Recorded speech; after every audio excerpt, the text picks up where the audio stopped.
சுந்தரம் நிறைந்து ததும்பும் பொன் சிறந்த மங்கை இவள்.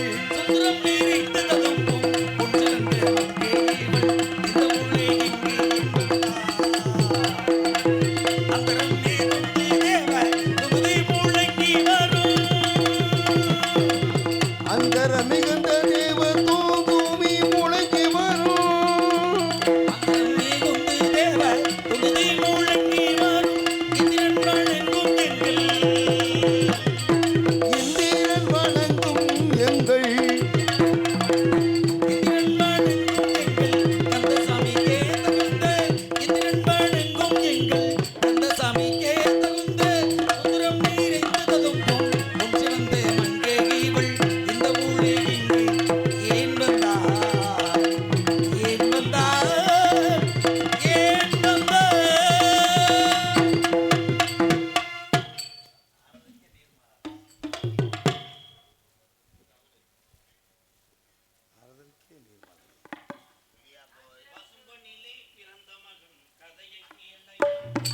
பசும்பொன்னிலே பிறந்த மகன் கதையை கேளையா.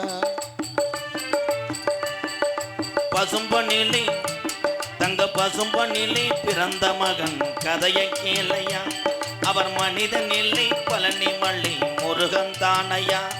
இதை கேட்ட நெஞ்சில் அங்கு முத்தடங்கும் ஒரு பட்ட மரம் அது பால் கொடுக்கும்.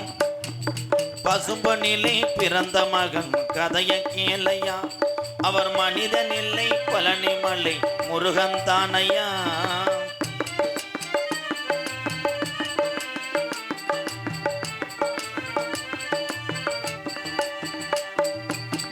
இந்துராணி கண்ணுமணி பெற்றெடுத்த முத்துமணி எம்மரவர் சீமையில கண்டதொரு நாணமணி.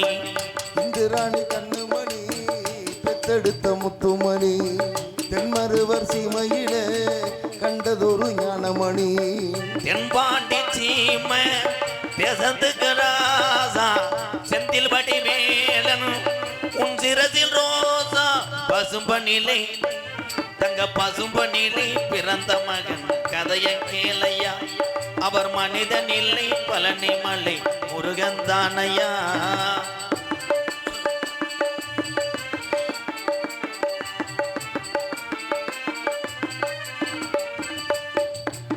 சொத்து 10 கோடி உண்டு பற்று வச்சு வாழ்ந்ததில்ல. மருதவைய சொந்த பந்தம் 100 உண்டு பந்தம் என சொன்னதில்ல.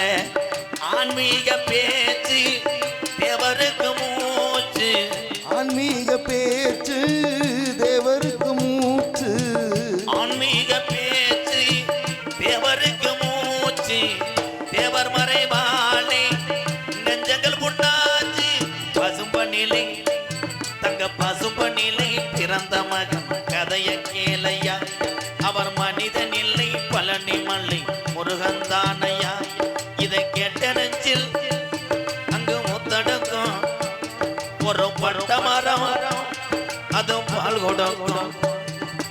தேவரையா அவர் பேரை சொன்னா ஒரு பட்ட மரம் அது பால் கொடுக்கும்.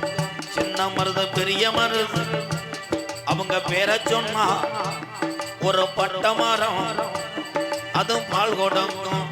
வீரமங்க வேலுநாச்சியா அவங்க பேரை சொன்னா ஒரு பட்ட மரம் அதுவும் பால் கொடுக்கும்.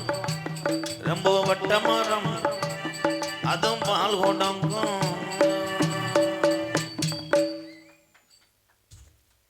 புல்லூர் ஆர் காளீஸ்வரன் இருப்பு சென்னை எம்கேஆர் அன்பாலயத்துக்காக 501 வழங்கியிருக்கிறார்கள். நன்றி அண்ணே. பார்த்து போயிட்டு வரணும் என் தம்பியை மெதுவாப்போம். நன்றி, டாட்டா. அதே மருத வயலா இல்லை அதே ஊர் தானே? இல்லை தொண்டி கடற்கரையில மீன் ஏல ஒரு ஆளுகளாடா? இல்லனே. யாரு அண்ணனா? மீன் பயல கேட்டா கொடூரமா பொம்பளையாலாம் நெறிக்கானா 100 நாள் வேலைக்கு போயிடுச்சுல. கடலாக இருந்துச்சாடா அங்கே இருந்த ஃபைலெல்லாம் எங்கே வாமுப்புக்கு கிளம்பிட்டாங்க. நாடக நடிகர்கள் திறமையாக இருக்கிறார்கள். ஆனால் நாடகத்தை பார்க்க ஆள் ஏன் குறைகிறது என்றால் 20 ஆண்டு காலத்துக்கு முன்னாடி எல்லாரும் செய்த ஒரே தொழில் விவசாயம். இன்னைக்கு வெவ்வேறு அண்ணன் தம்பிகளும் வெவ்வேறு தொழிலை செய்து கொண்டிருக்கிறார்கள். அதனால் தன்னுடைய தூக்கத்தை முழிப்பது கடினமாக இருக்கிறது. யாரையும் குறை சொல்லவில்லை. இருக்கிற ஆளுகளும் கிளம்பிட்டீங்கன்னா அமௌண்ட்டை வாங்கிட்டு போகிறதுக்கு நல்ல ஒரு சந்தர்ப்பம். ஆமாம், நான் யார்கிட்ட காசு வாங்குவேன்? பிரசன்னாவிங்கானா நல்லா இருந்தாராடா. வந்தார் ஒரு நாரதர், அருமையான நாரதர். நாரதர் இப்படி பாட்டு படித்து நான் எங்கனையும் பார்க்கல. சந்தன மல்லிகையில் ஏற்கனவே நாடகம் இங்கே நக்கிட்டு கிடக்கு. நீ தூக்கத்தில் எழுப்பி விடுற மாதிரி பாட்டு பாடினா திட்டும் குடும்பம் அடித்தா 10 பேர் அரண்டு என்னடா நாரதர் இப்படி பாடுறான்னு உட்காருவாங்க. நீ இந்த உலகம் தாய்க்கு இங்கே வாரு ஏப்பா, இதில் கொண்டு போய் கரைக்க முடியுமா? வணக்கம்டா. இங்கே வேறு 3 பேர். அது என்னப்பா இப்படி படுத்து கிடக்காக? மெரினா பீச் சிலையா? என்னது ஆளு? என்னடா உண்மையிலே சந்தன மல்லியை எடுத்து பெத்த மனசு சுத்தமடா.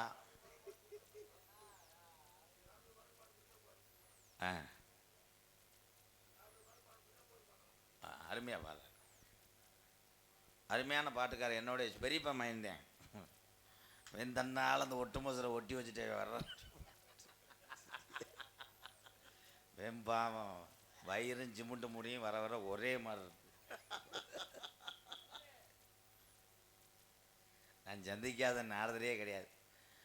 முதல்ல நாரதரை சந்திச்சா தேவலோகத்துலேருந்து ஒரு வேளை குதிச்சுட்டாப்புல மாதிரி இருக்கும். இப்போ பாரு, பூரா கச்சாவை எடுத்துக்கிட்டு ஐரமீன் அரிக்கிற மாதிரி வந்துட்டாங்க. ஏன்னா அவங்களுக்கு ஒரு பொருத்தம் இருக்கும். ஆனால் வந்திருக்க நாரதரை எதுக்கு இப்படி பேசுகிறேன்னா, இவருக்கு எனக்கும் ஆகாது. என்ன அப்படி உங்க ரெண்டுத்துக்குள்ள என்ன பிரச்சனை? காராட்சி பிரச்சனை தான். சரி சரி சரி தம்பி, நீ இழுத்து விட்டு போயிடாதப்பா. நீ வேற உட்காந்துட்டாக்கா புளியமுத்து பறக்கிற மாதிரி. இங்கே ஒருத்தி நாடகம் நடத்திக்கிறியா? என்னப்பா பெரியப்பா மைனா வெட்டிட்டு போயிட்டாங்க அவனை.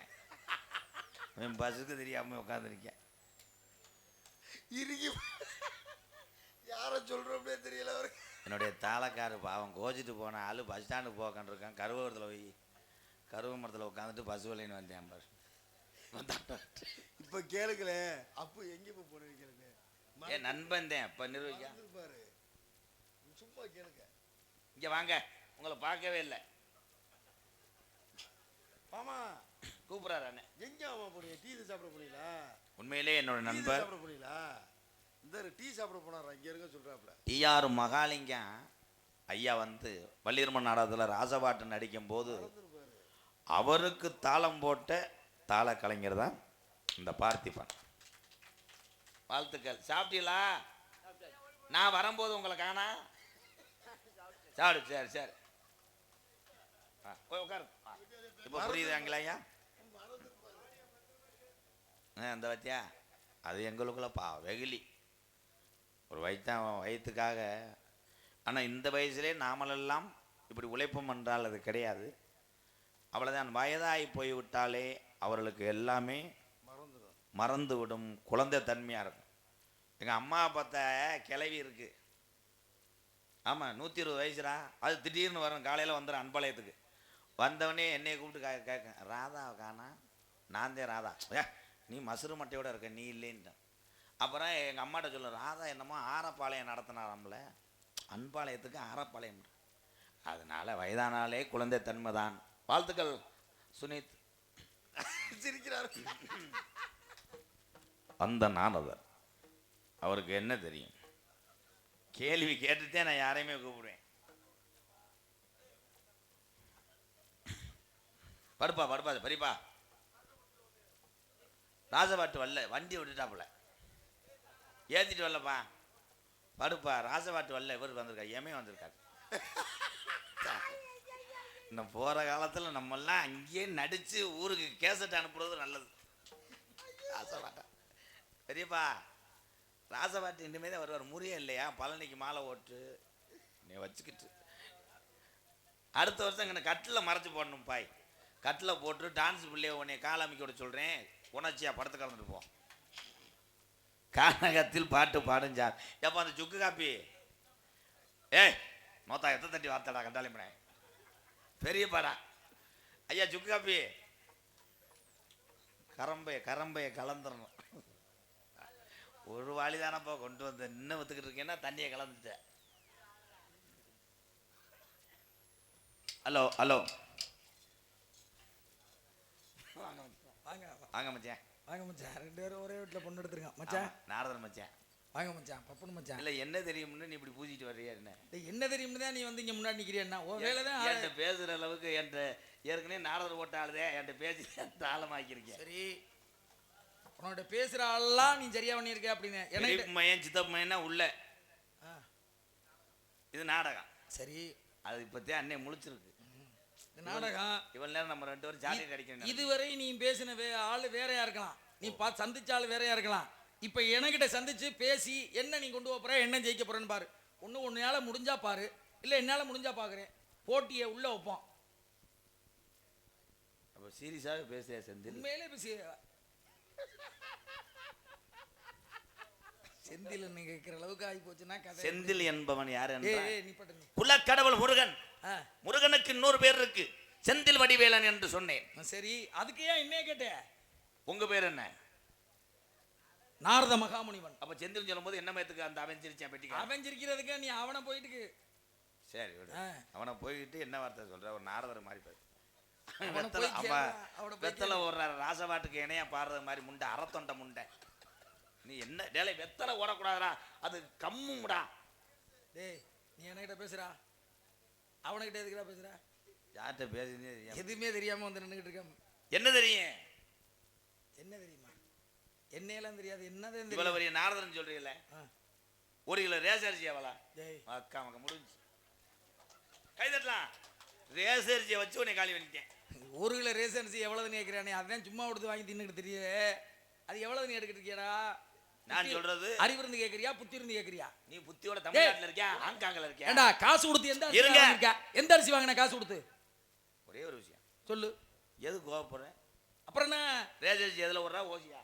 ஆமா, ஓசியில ரேசரிசி வாங்கின தமிழ்நாட்டுக்காரே எதுக்குப்பா இந்திக்காரன்ட்ட விற்கிறாய காசு கொடுத்து? அது அவன் தலையெழுத்து. அப்ப இந்திக்காரன்ட்ட விற்கிற அரிசி எவ்வளவு 1 கிலோ அப்படிங்கறத நீ உனக்கு தான் தெரியும். விற்கிற ஆளுக்கு தெரியும், விற்கிற ஆளுக்கு தெரியும், வாங்குற ஆளுக்கு தெரியும். அது உங்களுக்கு நான் விற்கல, எல்லாம் தெரியுமில. அப்புறம் இப்ப உனக்கு தெரியாத விஷயத்தை இருந்து இந்த ஊர் எத்தனை கிலோமீட்டர்? எதை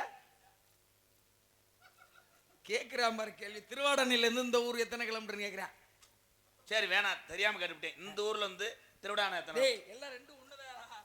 என்னதான் ஆனா அந்த இப்படித்தான் பண்ணி வச்சிருக்க. ஒவ்வொருத்தனையும் இப்படித்தான் பண்ணி வச்சிருக்க. கிறிஸ்து கட்டுற அளவுல நீ பண்ணிருக்க. நான் கேட்கிறேன் கேள்விக்கு அதுக்கு நீ தகுந்தாற் போல பதில் சொன்னா போதும். கேளுங்க. அண்ணன் தம்பி எத்தனை பேர் நீங்க? அண்ணன் தம்பி மொத்தம் ஆம்பளையாள். அப்ப வம்பா அரை வாங்கவனா வாங்க மாட்டானா? அக்கா மக்கா மொத்தம் ஆம்பளையாள்னா 70 பேர்த்த கூட்டு வந்து ஆள் குறைஞ்சிருச்சு. அடுத்த வருஷம் எல்லாம் எப்படி கூட்டிட்டு வருவீங்க? பெரிய தமையன் சித்தப்பமையன். ஆமா, சொந்தவன் அவங்க ஒரே பங்காளிய ஒரே கடா வெட்டுவோம், செவரொட்டிக்கு அடிச்சு தாலி. அண்ணன் தம்பி எத்தனை பேர்னு கேட்டேன். எல்லாம் ஆம்பளை பையனா? அப்புறம் அண்ணன் தம்பி எத்தனை பேர்? ஆமா, அண்ணன் ஒருத்தன், தம்பி ஒருத்தன், 2 பேர்.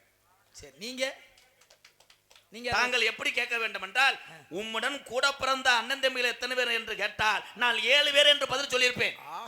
அண்ணன் தம்பி எத்தனை பேர் என்றால் 2 பேர் என்று சொல்லுவேன். கைதட்டலாம். கூட பிறந்த பொம்பளை பிள்ளை எத்தனை பேர்? கூட பிறந்த பொம்பளை பிள்ளை. ஏய் ராதா, ஒழுங்கா பேசிக்க. என் பேர் ராதா கிடையாது, வீரத்தேவை. அடையாப்பா கிழிச்சு விட்ட. நீ கேட்ட கேள்விக்கு கிழிச்சாத்தான் தைக்க முடியும் டேலர். கூட பிறந்தது பொம்பளை பிள்ளை இருக்கா இல்லையா? கூட பிறவாத பிள்ளை இருக்கு. யார் இருக்கா? பொம்பளை பிள்ளை. பொம்பளை பிள்ளைங்கிறது தெரியுது. அது என்ன யாருன்னு கேட்டேன். இப்ப பேர் என்ன? இப்ப அதுக்கு பேர் லேடிஸ். அண்ணே இந்த மைக்கோட விலை 300 ரூபாய். சேலை லேடிஸுக்கு சேலை எடுக்கிறீங்களா? பள்ளிக்கூட ஆண்டு விழாவில் அலுமார் வேஷம் போட்டு வந்திருக்காரு. இதான் கதை. அலுமார் மாதிரி வை.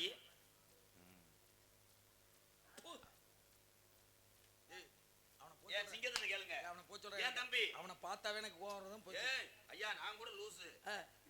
அதோட எனக்கு தெரியும். உன்னோட சேர்ந்த அத்தனை பேருவே. யாரு மாப்பிள்ளை? யாரு? ஏய் மாப்பிள்ளை யாரா?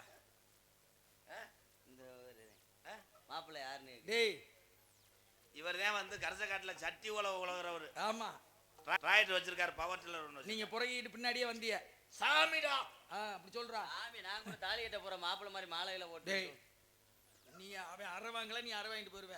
தம்பி, நம்ம தமிழ்நாட்டுல எந்த மாப்பிள்ளை இப்படி அறுபது மாதிரி கொண்டோம்? டேய் மூளாட்ட முட்டாப்பள்ளி 2 பேர் எவன்டா என்கிட்ட பேசுறாள் யாரா? நீ எதுக்கு தாண்டா வந்திருக்கிய? 2 பேரும் எதுக்கு தாண்டா வந்தியா? இப்ப நீ பேசுறியா அவன் பேசுற? கேள்வி கேட்டீங்களா? இல்ல நான் கேட்கல. உனக்கிட்ட கேட்கணுமா அவன்கிட்ட கேட்கணுமா? வா ஆடா களி இன்னைக்கு தானே சீக்கிரம் கேளு நீ என்ன இடம்? எங்க டேய் டேய் கேட்க போறேன் கேள்வி, அதுக்கு பதில் சொல்லு. கேட்க தெரியுமா? தெய்வமே, ஒன்றே தெய்வமே. கேளுங்க, கேட்கறத கேளுங்க, சொல்றத பட்டார் பட்டார் சொல்லுவேன். கிறுக்கு பேர்கிட்ட வந்து கூடி நடந்தனா டேய் ஐயா மேவதோடு வீங்கிருங்க என்னங்கய்யா? அரை விழுந்ததே ஓடிரு, மரியாதை ஓடிரு.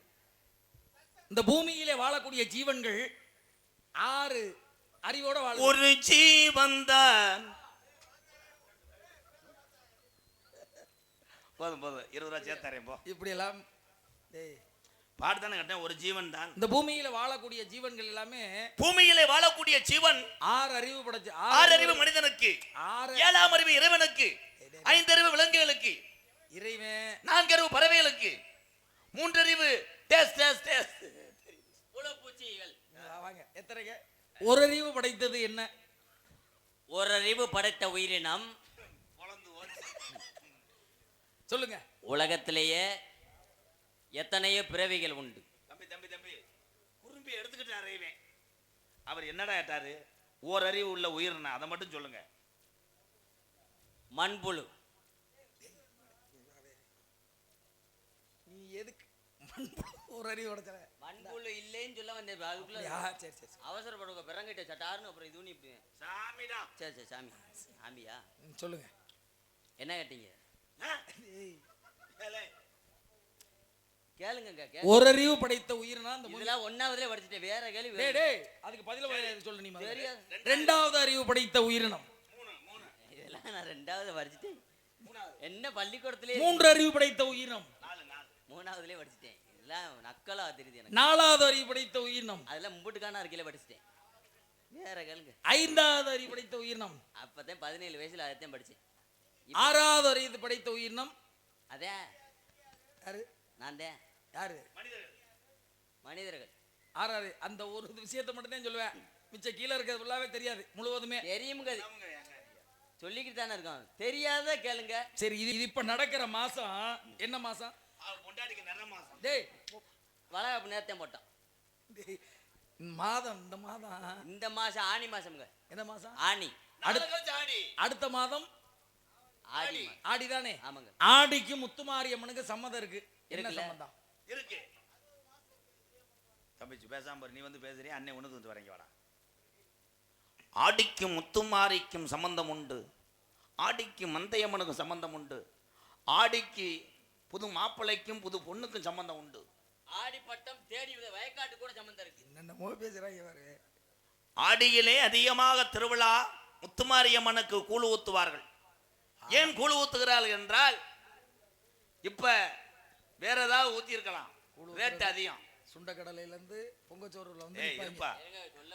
வாங்க வாங்க. நீங்க ஏன் ஆடி மாசம் அம்மனு கூழு ஊத்துறாங்கன்னா ஆடியிலே சேதி சொல்லி சொல்ல முடியாது. சரி சரி. ஆடியிலே வெப்பத்தன்மை அதிகம். அந்த ஆடியில தான் அம்மை போடும். அந்த அம்மையை குணப்படுத்துவதற்காகத்தான் கூழு ஊத்துகிறார்கள். கூழுக்கும் அம்மைக்கும் ஒரு வித்தியாசம் இருக்கு. ஏன் அதுக்கு பேரு கூழு? எந்த அம்மை போட்டாலும் கூளை குடித்தால் அதை நீ ஆத்தானி கேளு. அதனாலதான் ஊத்துகிறார்கள் இந்து கலாச்சாரத்திலே கூழு. ஆமா பாலு. நான் என்ன கேட்டேன், என்ன பதில் சொன்னேன்? கூழ் ஊத்துறது எதுக்கு ஊத்துறான்னு கேட்டேன்னா, கூழ் வந்து உடம்பு குளிர்ச்சிங்க. குளிர்ச்சியான அந்த பாண்டத்தை அந்த உடலிலே சேர்க்கும் பொழுது அந்த அம்மை வெப்பத்தன்மை என்று அந்த அம்மை விலகுகிறது. அதுக்காகத்தான் கூழ் ஊத்துறாங்க. வேற என்ன சொல்ல? வேற கேளுங்க. நல்ல கேள்வியா கேட்க வேண்டியான. ஆடி மாசத்துல அம்மியும் நகரம்னு ஒரு பழமொழி இருக்கு. அம்மை கிடையாது, அது அம்மை நோய் நகரம். ஆடியில தான் நகரம். அதத்தான் காலப்போக்குல மழை வித்தான் இப்படி வந்தது. அம்மை நகரம்ட்டு அப்படித்தான். சரி, ஆணைக்கு இப்ப பழமொழின்னா நீங்க சொல்லிடுவீங்க. எந்த விஷயம் தான் சொல்லுவோம்ங்க. தெரியாம வந்திருக்கோம். ஆணைக்கு ஒரு காலம் வந்தா பூனைக்கு ஒரு காலம் வரும். உண்டுதேன். என்ன அதுக்கு பழமொழிக்கு விளக்கம் என்ன? ஆணைக்கும் ஒரு காலம் உண்டு, அதனை தொடர்ந்து பூனைக்கும் ஒரு காலம் உண்டு. ஆனை என்றால் கிட்டத்தட்ட 1/2 டன் 1 டன் எடை இருக்கும். பூனை எந்த தண்டி தெராசில் தூக்கி வச்சாலும் 1.5 கிலோவை தாண்டாது, முரட்டு பூனையா இருந்தாலும். ஆனால் அவ்வளோ பெரிய ஆணைக்கும் இம்பிடுகான் சின்ன பூனைக்கும் என்ன வித்தியாசம் அப்படின்னு கேட்டா, ஆணை கருப்பாக மட்டுமே இருக்கும், பூனை பல கலர்களிலே இருக்கும். அதிலேயே தொடர்ந்து செவல கலர்ல கூட இருக்கும். அதற்கு பெயர் வெறுகு என்று சொல்லுவார்கள்.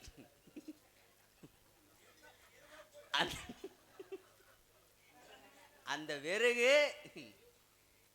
ஏற்கனவே 237 ஆளை லூஸ் ஆக்கியிருக்கோம். என்றும் நினைவில் நிற்கும் ராஜநடிகர் மருதவயல் டிவி ராமநாதன் நினைவாக எஸ் மோகன், முன்னாள் கவுன்சிலர், ஆர் காளீஸ்வரன், புல்லூர் இருப்பு காரக்குடி சங்க தலைவர் சார்பாக ரூபாய் 501 கொடுத்திருக்கிறார்கள். அன்பு உறவுக்கெல்லாம் நன்றி. நன்றி.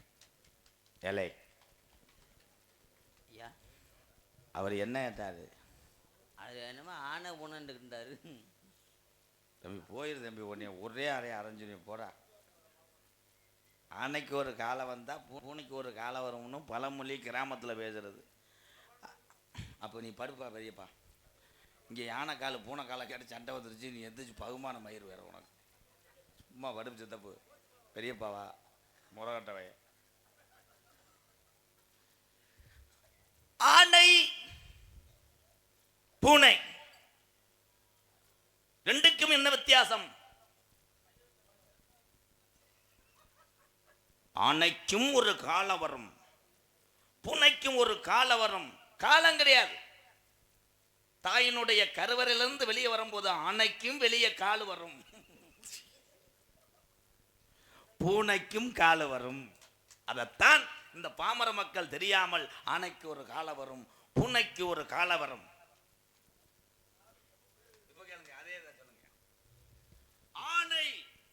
ஆனை படம் போட்ட நெய் 170 ரூபா டப்பா. இப்ப உண்மையில நீ இப்ப சொன்னதே அதுக்கான விளக்கமே. அதே இடம் வந்துருச்சு. அவனை பேச வரையா நீ? எது இடம் வந்துருச்சு. சொல்லுங்க. ஆனை படம் போட்ட டப்பா, நெய் டப்பா 170 சில்லறை. அது 1900 சில்லறையில் அந்த டப்பாவினுடைய விலை ₹1.25. 30 பைசா. பெரியப்பா நீ படுத்துரு, உன்னை காலி பண்ண பார்க்கிறேன். அந்த டப்பா தெரியலன்னு சொல்லுங்க, நான் பதில் சொல்றேன். சொல்லித்தாங்க இருக்கேன் ஐயா, படிப்படியாத்தான் சொல்லுவேன். என்னங்கய்யா எங்களோட திறந்து பயணம் பண்றீங்க? எரிச்சு எதுவா தாண்டா வருது? இல்ல படிக்காம நாங்க வந்திருக்கோம்னு நினைக்கிறீங்களா? சரி சொல்லுங்க. ஊருக்காரங்களா என்ன இல்ல எங்களை பேசி பேர் வாங்க விட மாட்டீங்களா? என்ன ஒரு மாதிரி தெரியாதுங்கிறது எனக்கு தெரியும். ஆனா இப்படிலாம் நீங்க ஒரு போராம வஞ்சாம இருக்க கூடாது. சரி சொல்லுங்க, என்னதான் சொல்ல வரீங்க சொல்லுங்க. இல்ல நாங்க அப்பயே 1700 ரூபாய்க்கு புக் வாங்கி படிச்சவங்க, சும்மா கிடையாது. என்ன புக்கு? சமையல் குறிப்பு, ரசம் வைப்பது எப்படி, சாம்பார் வைப்பது, புராண புக்குடா. புராண புக். சொல்லு. சமையல் கேட்டலங்க என்ன கேட்டியா? என்ன கேட்டியா? யானைக்கு பூனைக்கு என்ன வித்தியாசம்? ஆனைக்கு ஒரு காலம் வந்தா பூனைக்கு ஒரு காலம் வரும். இது பழமொழி. ஆமா. அதுக்கான விளக்கம் என்ன? யானை என்பது ஆலயங்களிலேயே வருகின்ற பக்தர்களுக்கு 5 ரூபாய் 2 ரூபாய் போட்டால் முங்க அப்படி ஆசீர்வாதம் செய்யும். பூனை என்பது பெற்ற குழந்தை வாங்கி வைத்த பாலை இரவிலே புகுந்து குடித்து விட்டு வெறுண்டப்பாவை போட்டு விட்டு ஓடிடும். வேற இதுக்கு மேல என்ன விளக்கம் சொல்லுவாங்க? ஆனை வந்தா நல்லதான் அவர் சொல்றாரு. ஒரு ஆனை வந்தா நல்லது, பூனை வந்தா போகக்கூடாதான். கேளு, அதை கேளு. ஆமா, எவ்வளவு விஷயம்லாம் வெளியில வருதுன்னு பாரு. வாகன் போகும்போது பூனை குறுக்க போனா இங்கேயும் போக மாட்டேன். அப்படியே என் சீமை அம்மையே, யானை மதம் பிடிச்சுவோம் வீட்டுக்கு வந்துச்சுன்னா நீ சுடு தண்ணி காய வச்சு கொடுப்பியோ? மொத்தா அவர் சொல்றது ஒரு வகையான உண்மைதான். சரி, அவருக்கும் தெரியுமுங்க. விஷயத்தை சொல்லிடுறேன், நீ இதுக்கு மேலாம் அது என்னால பொறுமை தாங்க முடியல. காரணம் ஆ நெய் அப்படின்னா ஆங்கிறது பசு. பசுவோட நெய்க்கு ஒரு காலம்னா பிறந்த குழந்தையிலிருந்து 30 வயசு வரையும் மனிதனுடைய உறுப்புகள் வளர்ச்சி தன்மை அடையும். அதனால பால், மோர், தயிர், வெண்ணெய் எல்லாம் கொடுத்து வளர்க்கணும். அதான் ஆணைக்கு ஒரு காலம். 30 வயசுல இருந்து இறப்பு வரை நம்மளுடைய உடல்ல உள்ள உறுப்புகள் அனைத்தும் தேய்மானத்தை நோக்கி போகும். பூ நெய் அப்படின்னா பூவுல இருந்து கிடைக்கிற நெய்ன்னா தேன். 30 வயசுக்கு மேல தேன் கலந்த பொருளை சாப்பிடணும். ஆமா, இதே ஆணைக்கு ஒரு காலம்னா பூனைக்கும் ஒரு காலம். ஆமா, அதெல்லாம் தெரியாமையா இருக்கா? ஐயப்பா, அதெல்லாம் தெரியுமுங்க. வேற எதுனா கேளுங்க. அவர் முதல்ல சொல்றாரு சொந்தக்காரு. அவர் சொன்னது நியாயமாடா? உண்மையிலே நியாயமானதுதான். ஒரு சில விஷயத்துல பார்க்கும்போது நியாயமானது. நான் அறிவாளி. அப்ப யானை மனம் முடிக்கிறது போய் நிப்பாரோ? ஏய், எல்லா இடத்துலையுமே சொல்ல முடியுமா? பூனை குறிக்க வந்துருச்சுன்னா போயிருவியோ? பொண்ணு பார்க்க போற பூனை குறிக்க வந்துச்சுன்னா போயிருவியா? ஒரே விஷயம், சாத்திரம் என்பது கலாச்சாரத்திலே உண்மை. ஆமா, அது தினசரி அந்த சாத்திரத்தை சரியான முறையில் கடைபிடித்த எவனுமே வேலைக்கே போக முடியாது. சரி, இந்த பூமியிலே வேட்டையாடுற ஜீவன்கள்ல முடி இல்லாத, ரோமம் இல்லாத, மயிர் இல்லாத ஒரு ஜீவன் இருக்கு. இருக்கு. அது எவனாவது மொட்டை அடிச்சுவே மொய வெட்டிக்கு போறேன். நீங்களாம் வந்து காட்டுக்குள்ள தானே இருக்கீங்க. ஆமாங்க. நான் கேட்டதுக்கான பதில சொல்லு. வேட்டையாடுற ஜீவன்ல முடி முளைக்காத, ரோமம் இல்லாத ஒரு ஜீவன் இருக்கு. அந்த ஜீவனை மட்டும் சொல்லுனீங்கன்னா உடும்பு. ஏய், உண்மையில பாராட்டு. ஐயா ஐயா தெரியுமுங்க. நீங்க பாராட்டல ஒண்ணு வேணாம். ஏய், அவன் புத்திசாலிடா. தெரியும், அதான் அவன் சொல்ல மாட்டான். ஏன் தெரியுமா? நீ என்ன கிளிக்க போறங்கிறத பாத்துக்கிட்டு இருப்பேன் அவன். நான் சொல்லுவேன். வேற என்ன சொல்ற? அதான் பதில் சொல்லிட்டானே, வேற என்ன சொல்ல போற? ஏய், பதில் நீ சொன்னது சொல்லுங்க. அதான் சொல்லுவேன். 2 உயிரினம் இருக்கு. 2 இருக்கு. சரி, சொல்லுங்க. நீங்க கேட்ட கேள்வியை மறுபடியும் கேளுங்க. அப்பதான் அதுக்கு பதில சொல்லுவேன். இந்த பூமியிலே வேட்டையாடக்கூடிய ஜீவன்ல முடி, ரோமம் இல்லாத ஒரு உயிரினம் இருக்கு அப்படின்னா அது உடும்பு மட்டும்தான். கிடையாது. இன்னொரு உயிரினம் இருக்கு. உடும்பு குட்டி.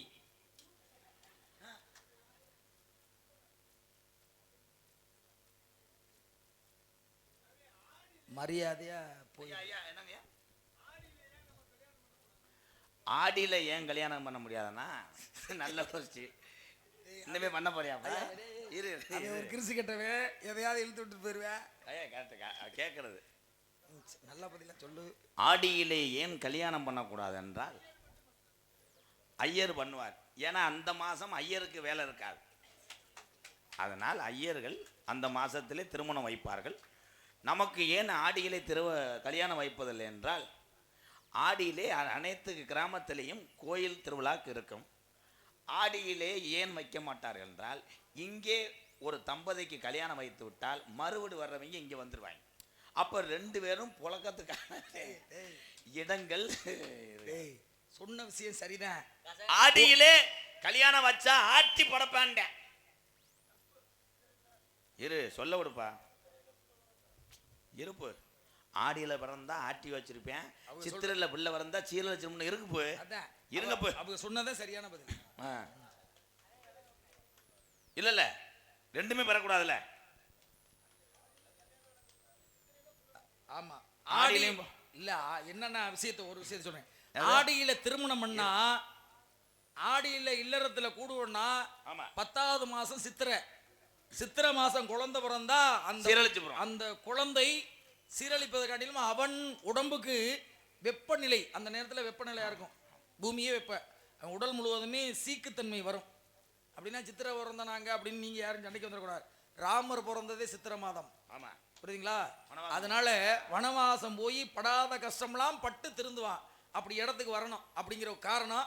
2வது, அறிவியல் ரீதியா பார்த்தோம்னா உடல் உஷ்ணத்தோடு அந்த பூமியில ஒரு குழந்தை ஜனிக்கும். அந்த குழந்தையோடைய முழுமையா பிறக்குமான்னு சொல்ல முடியாது. அப்படி பிறந்துருச்சுன்னா அந்த கஷ்டத்தை அனுபவிக்கும் அந்த குழந்தை. இதான் ஆடியில கேட்ட கேள்விக்கான தான் பதில். சரி, சொல்லுங்க.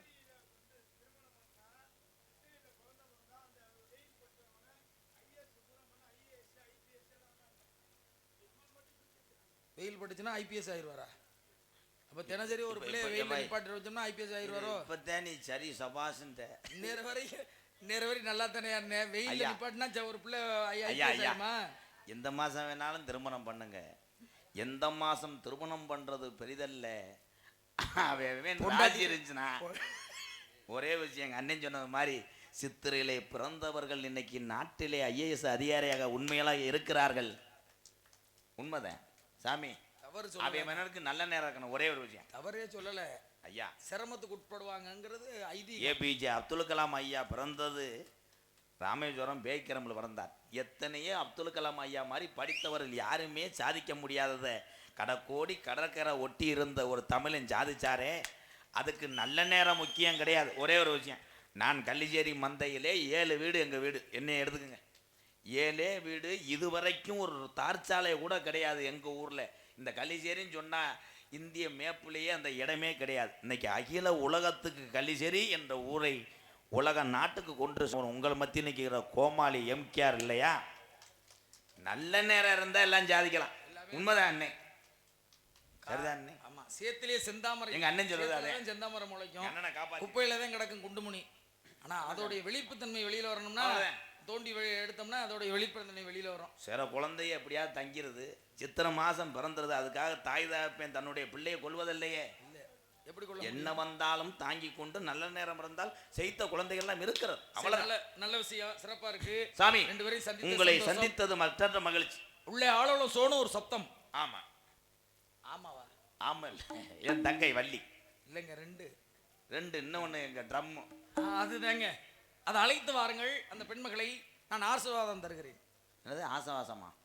ஆசீர்வாதம் இங்கே சற்று வாருங்கள் சார். ஐயா ஐயா ஐயா ஐயா சாமி, இவ்வளவு அழிவாக தெளிவாக பேசுகின்றீர்கள். தாங்கள் எந்த ஊர் என்று சொல்லாம கூட போறீங்க. அப்படியே பத்தியலா தெரியவில்லை. ஊர் யாதும் ஊரே யாவரும். தாங்கள் நாரத மகரிஷி என்று நாங்கள் அறிந்தோம். அவ்வளவுதான். தாங்கள் மேலோகவாசி. இப்ப கலகம் பண்ணுவதற்காக நேராக எங்கிருந்து வருகிறீர்கள்? மேலோகவாசி. நீ மேல வாசி, படுத்துக்கிட்டு வாசி, போற வாசி கீசின்லாம் இல்ல, தேவலோக வாசி. அப்ப தேவலோக வாசி மைசெட்டு நீங்க தானா? மதுரை வாசியா? எது கேட்டாலும் கோவப்படுவேன். மானே வணக்கம் தம்பி. அண்ணா, என்றைக்கும் இல்லாத ஒரு சோதனையும் இந்த சாமியார் நம்மிடம் குண்டக்கமட்ட கேள்வி கேட்டார். என்ன காரணமாக இருக்கலாம் அண்ணா? என்ன காரணம் என்றால், இந்த யானைக்கும் பூனைக்கும் விளக்கம் நீ சொன்ன அல்லவா? ஆமா அண்ணா. அது என்னால் அன்பாலயம் செல்லும் போது காரிலே உறுத்தி கொண்டே இருக்கும் தம்பி. எதற்காக அண்ணா இப்படி கூறியிருக்கிறீர்கள்? பூனை செவல கலரு கருப்பு கரண்டியாப்பா. எதுக்கு தம்பி? என்றைக்கும் இல்லாத நெத்திரையும் என்றைக்கும் இல்லாத ஒரு சோகம் மனசிலே உறுத்துகிறது. எப்படி தெரியுமா? எப்படி என்ன? கூடம் பிறந்திட்ட எப்பிரவி பாண்டியனே, கூட்டுக்கிளி போல பந்தமடா தம்பி, ஒரு நாளும் பிரியாத எப்பிரவி இரத்தவா இன்று பிரிந்தோமே என்ன செய்வேன்? பட்ட பகலிலே நித்திரைய தம்பி, எனக்கு பட்ட பகலிலே நித்திரையும் பாடப்படுத்துதே என்ன செய்வேன்? காடை வேட்டைக்கு தம்பி,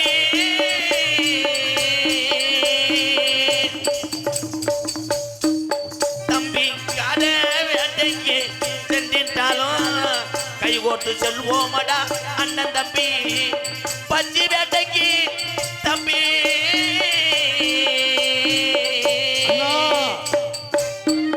நாம பச்சி வேட்டைக்கு சென்றிட்டாலும் பக்குவமா சொல்வோமடா அண்ணன் தம்பி. நமக்கு ஆகாத நாரத வந்ததினா இந்த நிலை வந்தது என்ன செய்வேன்? சென்று வருவேனே தம்பி, நான் சென்று வருவேனே எப்பிரவி, 100 ஆண்டு காலமே வாழ்வாயானா கண்ணே.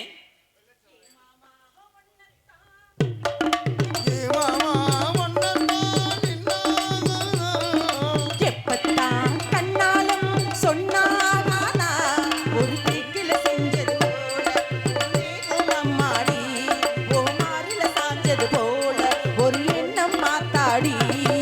ஏ மாமா ஒன்னத்தான் நின்னாகானா,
ஆடுற தாய் போய் சீராட்டினா செய் போல நீ கண் மூடுற கண்ணாலும் கட்டித்தான் நானும் ஆளானி என்றைக்கும் உன்னோட நானும் பிரியாவி மாமாவோ கால்பட்ட மண்ணெல்லாம் பொன்னாகும் உன்னோட நான் சேனா என்னுள்ளம் ரெண்டாகும் தின ராத்திரி நான் படும் பாட்டு ஒரு பாட்டா கேளையா தின ராத்திரி நான் படும் பாட்டு ஒரு பாட்டா கேளையா ஏ மாமா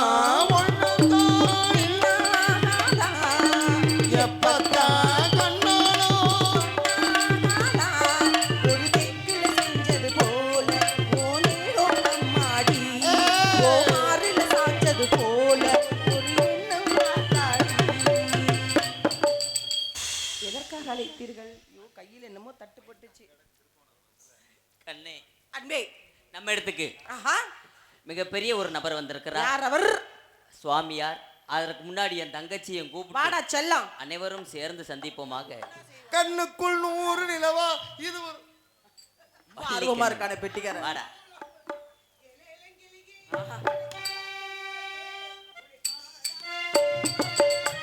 அடி கண்ணம்மா பாடாத நாள் இல்லையே ஏலேலங்கிலேயே என்னை தாலாட்டு மிசையே அப்படியா பாடாத நாள் இல்லையே அடி கண்ணம்மா பாடாத நாள் இல்லையே தெம்மாங்க பாட்டு அதை நான் பாட கேட்டு என்னை பாராட்ட காலம் வரும் அடி கண்ணம்மா பாராட்ட காலம் வரும்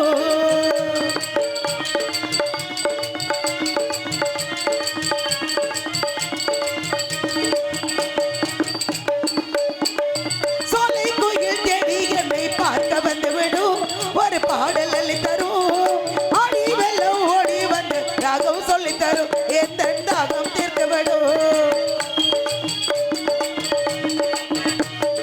சோலை கோயில் தேடி என்னை பார்க்க வந்து விடும் ஒரு பாடல் அள்ளி தரும் ஆடி வெள்ளம் ஓடி வந்து ராகம் சொல்லி தரும் எந்த தாகம் தீர்த்து விடும் நானா பாடுற பாட்டு அந்த தென்றல் அதை கேட்டு நானா பாடுற பாட்டு அந்த தென்றல் அதை கேட்டு வசந்த மில்று பூவில் வரும் நாளை எந்த வாசல் வரும் வசந்த மில்று பூவில் வரும் நாளை எந்த வாசல் வரும் ஏலங்கிலேயே என்னை தாராட்டு விசையே உன பாடாத நாள் இல்லையே அடி கண்ணம்மா பாடாத நாள் இல்லையே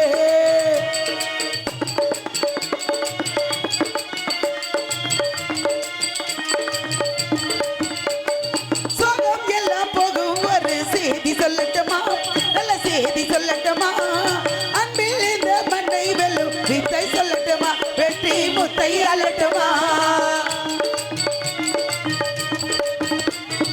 சோகம் எல்லாம் போகும் ஒரு செய்தி சொல்லட்டுமா நல்ல செய்தி சொல்லட்டுமா அன்பில் இந்த மண்ணை வெல்லும் வித்தை சொல்லட்டுமா வெற்றி முத்தை அலட்டுமா தென்னன பாட்டு அந்த தென்றல மதை கேட்டு அது சேரும் அதை கேட்டு எல்லாம் நாளை மாறிவிடும் நிலவும் கூட பூமி வரும் எல்லாம் நாளை மாறிவிடும் நிலவும் கூட பூமி வரும் ஏலேலங்கிலேயே அதை தாலாட்டு மிசையே உன்னை பாடாத நாள் இல்லையே அடி கண்ணம்மா பாடாத நாள் இல்லையே தெம்மாங்கு பாட்டு அதை நான் பாட கேட்டு உன்னை பாராட்டும் காலம் வரும் அடி கண்ணம்மா பாராட்டும் காலம் வரும் நீங்க 3 பேரும் உள்ள போய் விளையாடுங்க வெளியில விளையாடக்கூடாது உள்ள போய் விளையாடணும் 3 பேரும் சேர்ந்து சரியா அண்ணா தங்கச்சி அதுதான் காரணம் நம்ம இடத்துக்கு நாரத மரிசி வந்திருக்கு. தெய்வலோக வாசி ஆமாத்தா பிரம்மான் புத்திரர் அவர்தான். கலைவாணி மைந்தர் ஆமா. பார்த்தீர்களா பார்த்து